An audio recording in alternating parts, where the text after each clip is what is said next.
This is Richard Wolff from Democracy at Work with another Wolff Responds.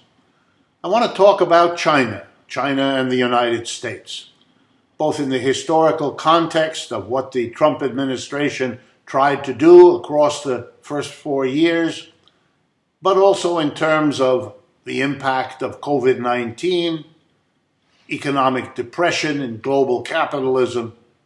Where does the U.S. and China trouble stand? Well, let me give you the punchline and then explain how I got to it. The trade war on China is a colossal failure. It did not change the Chinese approach to economic development. It did not change the Chinese economic or political or cultural system. It did not undo the power of Xi Jinping, the leader. It did not undo the power of the Chinese Communist Party. Those were the articulated goals, and changing them has been one immense failure.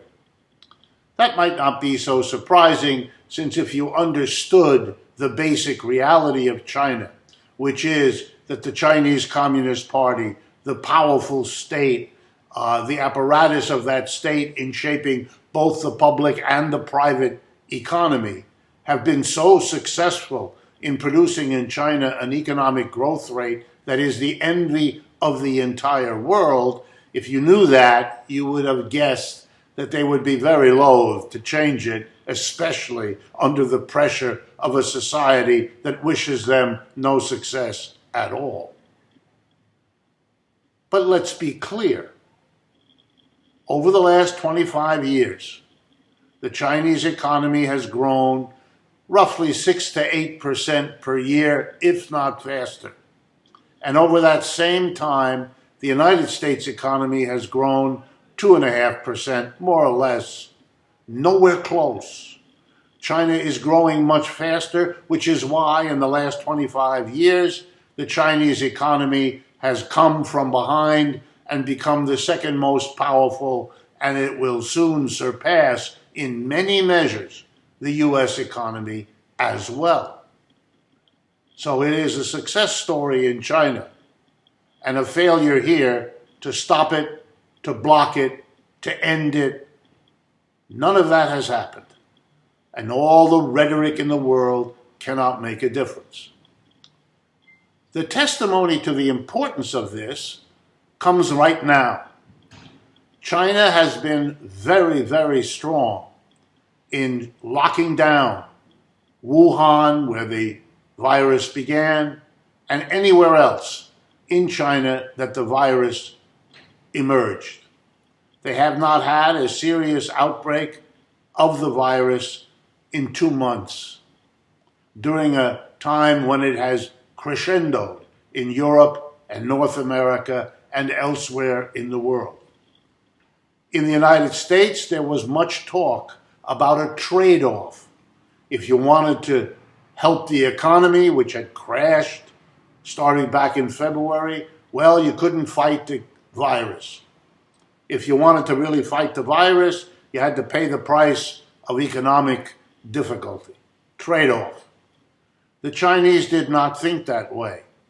They made a different assumption, that the only way to keep the economy going, the only way to salvage economic growth on at least a scale near what they have achieved in the previous 25 years, would be to attend to the COVID-19 crisis. Not a trade-off. Instead, the opposite. The two things went together. A successful fight against the virus would enable and was absolutely essential to a successful emergence from the economic problems created by the virus. And the Chinese approach has now proved itself. Here we are, November beginning soon, and what have we got? The United States economy is set to shrink in the year 2020. Shrink, a reduction in the quantity of goods and services produced at the same time that the population of the country is growing. That's not a success. In Europe, the contraction proposed or projected is 8%, whereas in China, it's economic growth, 3 to 4%. Not what China has achieved in the past, but a stunning performance compared to literally the rest of the capitalist world. The Chinese are outperforming. And let me hasten to add, this is not an endorsement of China when I say this. This is not some notion, oh, they're wonderful, they have no flaws, they have no none of that. They have their flaws. They have their basic and serious problems, all kinds of them. But that is not to erase or to pretend to be blind to the stunning achievement that they have a country of 4 times the population of the United States. They have a tiny fraction of the COVID cases or the COVID deaths of the United States, even though they're much larger. They have done much better with their economic performance all through 2020 than the United States. There is no comparison. And no matter how much the media try to avoid facing this, the reality is there. One final word. People like to question Chinese statistics. All statistics have their problems. The Chinese do too.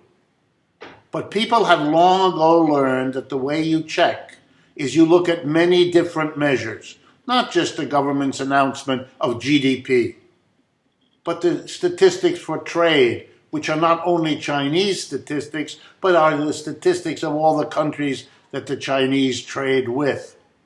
There's a way of checking data.